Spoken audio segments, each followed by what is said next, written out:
Alright guys, so I got this little live trap set here. You notice I have it sort of stuck underneath a bush there, and this trap has actually been sitting here for about 2 weeks. Just sitting there unbaited, just becoming part of the scenery.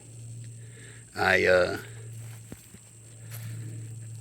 show you here how I have it baited. See, there's no bait down in the bottom of the trap. But what I have here is a little wire that I've made a bit of a coil on. And I made a little double 90 on it, so I can just sort of drop the peanut butter down through the holes. And then it just hooks on. And if you have to adjust this to get it to sit the way you want, do it just like that.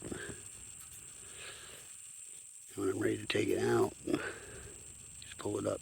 I like to grab as many spaces as possible with it. There we go. That's what I like.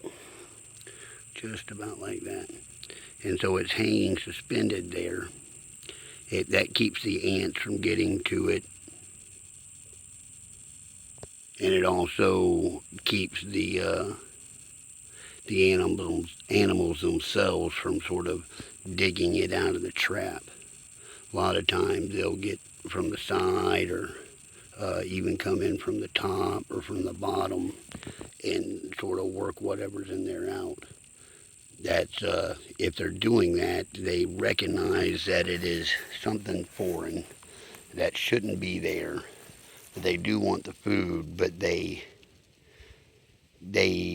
for some reason they feel as since they don't want to go in the trap. That's another reason why this trap has been sitting here for a while.